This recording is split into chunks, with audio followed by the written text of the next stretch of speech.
You used to think you were the one who got left behind, that they turned away coldly and you were the weak one in the breakup. But the truth is, they wanted you to leave. It was part of their manipulation game, something called the reverse discard. When the narcissist deliberately pushes you to the edge, insults you, betrays you, manipulates you, just to force you to end the relationship, so they can walk away looking like the perfect victim. But here comes the twist. When you actually walk away, when you don't beg, don't chase, when you stand firm in your decision and never look back, their entire plan falls apart. That's when the reverse discard backfires. And now they have to live with the decision you made. You become the one that got away, the one they can never get back. And it's your silence, your calm, your unwavering strength that drives them mad, not because they loved you, but because they lost control.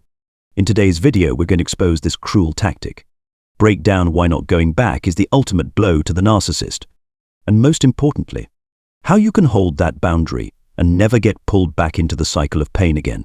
Hit that subscribe button, turn on your notifications, because you deserve to heal, to be free, and to live a life no one else controls.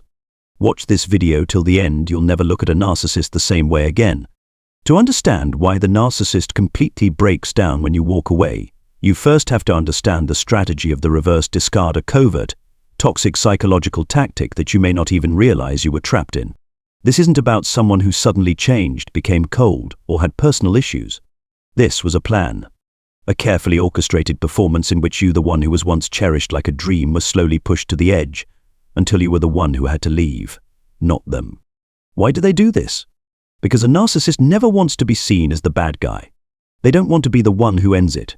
They never take responsibility for anything, especially the end of a relationship. So instead, they choose to make themselves unbearable. They start by withdrawing emotionally, becoming distant, avoiding you. Then come the insults, the lies, the betrayal, even smearing your name before you've had a chance to react. They create a toxic storm with one goal in mind: to force you to end it so they can turn around and say, "I did everything I could, they left me." And you, the one who truly loved, believed, and wanted to save the relationship, you stayed. You endured. You forgave. You tried to understand them, to heal them, to protect them from themselves. But they didn't want healing. They didn't want kindness. They wanted control. And the moment you started doubting yourself, wondering if you were asking for too much, if you were too sensitive, too reactive, that was the moment they knew they were winning. That's the reverse discard. They don't break up with you, they make you break up with them.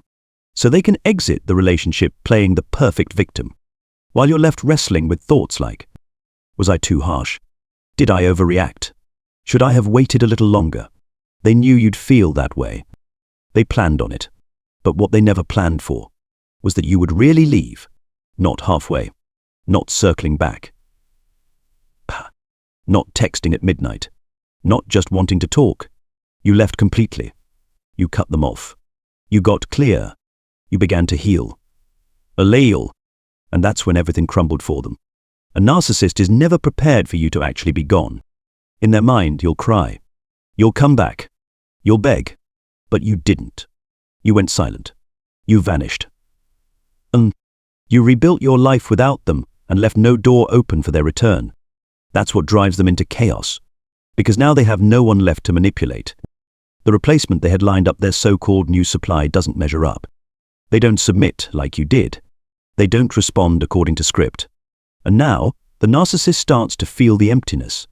They realize you were the one controlling the story, not with games, but by refusing to play. That's when the reverse discard backfires. The game they engineered falls apart at the very moment they thought they had won. And the worst part for them, they're stuck with your decision. You walked away, but they're the ones who lost everything. They might come back, knocking on your door with apologies, with tears, with "I've changed." But you've come too far to believe them. You're clear now. You finally see that the person who once manipulated you could never love you in a healthy way. You're no longer a pawn in their game, and that shakes them to their core. Do you know what truly hurts a narcissist? Not your yelling. Not your tears. Not even exposing them. It's your silence. It's your indifference to their existence. It's the moment you stop reacting, stop needing them to feel whole. Because that's when you don't just walk away. You break free. And for a narcissist, you are the nightmare they will never forget. Want to go further? In the next part, we'll dive even deeper.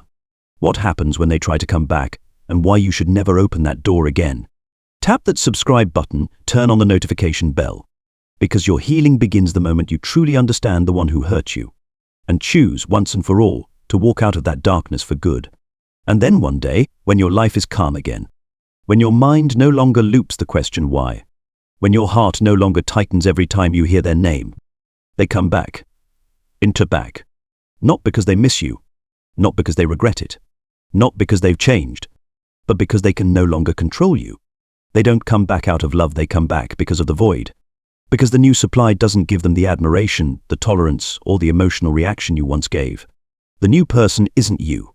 They don't play by the unspoken rules. They set boundaries. And suddenly the narcissist starts to miss you. But they don't miss you.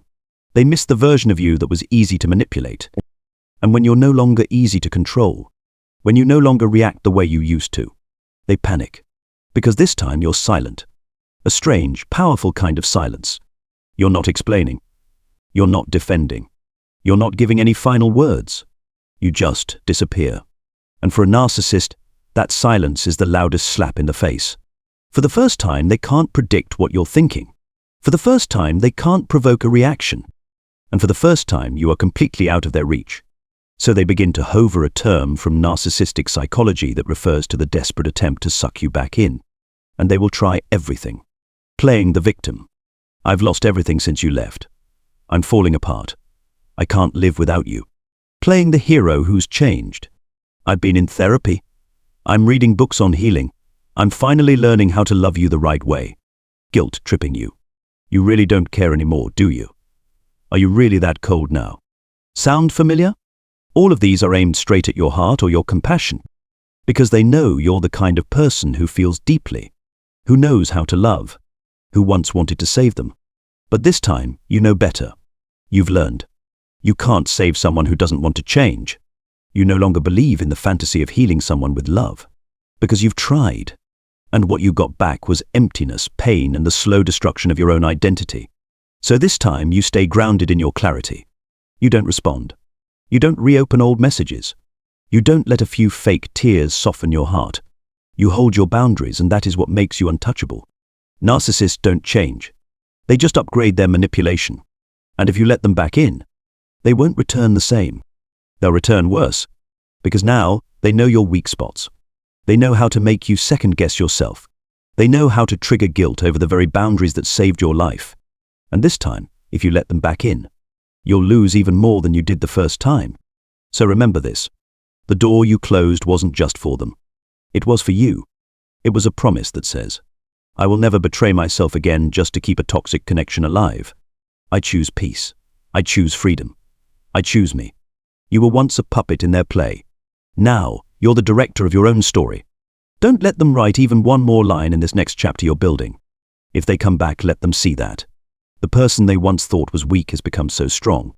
They don't even need words to end things. You are the one who got away. And that is a title they will never be able to erase. You see, when you don't come back, when you don't react the way they expected, something strange yet inevitable begins to happen.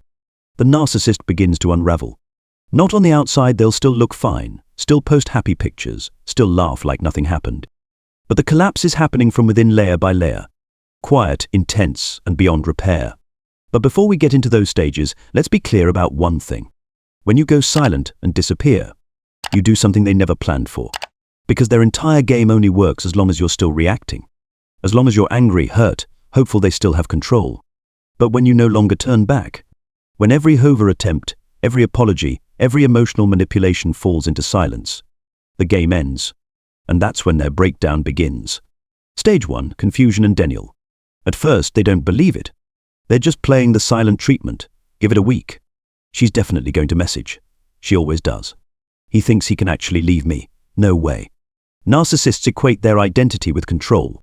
So when they lose it, they simply can't accept the reality. They lie to themselves, convincing their ego that you're still watching, still hurting, still in love. And then they put on a bigger show, posting photos with the new supply, writing vague emotional captions, playing the victim to mutual friends, all just to trigger a reaction from you. But when you stay silent, don't respond, don't like anything, don't even block them, you just vanish. They start to spiral. Stage 2, rage and explosive manipulation. When denial no longer holds, the anger kicks in. How dare you leave? How dare you not even look back? Who do you think you are to treat them like they don't exist? They begin to lose emotional control. They may send threats, call non-stop, get others to reach out on their behalf. Some will go full smear mode, spreading lies, twisting stories, making sure your name is dirt in every circle you both shared. This is no longer about love. It's a power war, and they're losing. Stage 3, desperation and identity crisis. When all attempts fail, they fall into the void. Because what narcissists fear most isn't losing you. It's losing the emotional control you once gave them. There's no one left to manipulate. No one to mirror their distorted self-image. No one to star in their drama. The new supply doesn't make them feel powerful. No one endures like you did. No one hides their inner emptiness like you used to help them do. They start repeating the cycle, flailing, grasping. But don't be fooled. This isn't love. This is power addiction. And you were their old drug, one they can no longer access. Stage 4, ego collapse, supply scramble. Finally, when they can't take it anymore, the narcissist begins to self-destruct beneath the mask. They may fall into depression, spiral into breakdowns, or frantically seek new supply after new supply, like an addict chasing their next hit. But no one compares to you. Because you loved them for real. You forgave, you stayed, you endured. You catered to their ego without asking for anything in return. And when they lost you, specifically the version of you that once belonged to their control, they lost the last illusion of power they had. Now they may appear soft, apologetic, full of remorse. But never forget, this is not repentance. This is one final hover. They don't love you. They just can't stand the taste of losing. You left. You didn't look back. You didn't compromise. You didn't apologize for choosing yourself. You thought it would feel easier afterward, but the truth is, it wasn't that simple. Because walking away from a narcissist isn't just about leaving a person. It's about walking away from an older version of yourself, the one who tolerated, compromised, and forgot their own worth just to maintain a toxic connection. You didn't just lose someone. You lost the illusions you built, that you could heal them with love, that if you were good enough, things would change, that they were capable of becoming someone better. And the truth is, they won't change. But you can. And now is the time to rebuild yourself. Not by trying to return to the unbroken version of who you once were, but by stepping into a completely new version, stronger, wiser, and no longer easy to manipulate. Healing after narcissistic abuse is a process. And here's what you need to know. Healing isn't about forgetting, it's about remembering without pain. No one is asking you to forgive right away. No one is telling you to be grateful for the growth. You don't have to make peace with what broke you. The only thing you need is to be honest with yourself about what happened and about what you truly deserve. The first step is rebuilding your self-worth, the part that was eroded not by a single insult or event, but by being made to doubt yourself a little more each day. Every twisted word, every dismissed feeling, every time they told you you're too sensitive, you're overreacting, you're just not enough. Now, you need to rewrite the story in your mind. The story where you saw the truth and had the courage to walk away. You are not weak. You've been far too strong for far too long. The fact that you're still here reading these words, seeking answers, listening to yourself, is proof that you never truly gave up on yourself. The next step is learning how to trust your intuition again. Because if you've ever been in a relationship with a narcissist, you know your intuition was screaming from the beginning. But you silenced it. You gave them the benefit of the doubt. You forgave. You looked away. Now is the time to say to yourself, no, this time I will listen. Listen when your heart feels unsafe. Listen when your body tenses up at a cruel joke. Listen when your mind starts asking questions. And no, you're not paranoid. You're not overly sensitive. You're waking up. Healing also means relearning boundaries.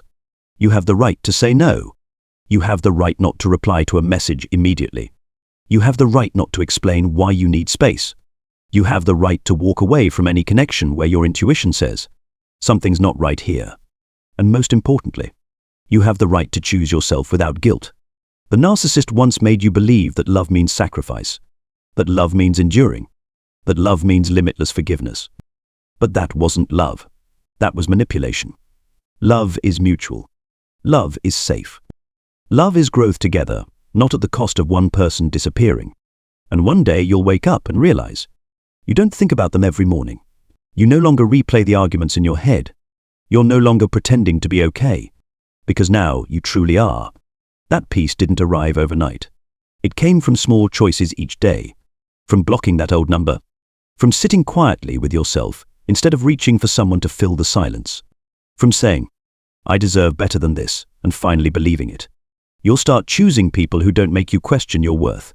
You'll start choosing relationships that don't require you to prove your value. You'll start choosing safety over familiarity. And you know what's beautiful. You'll no longer fear being alone, because you've learned how to be at peace with yourself.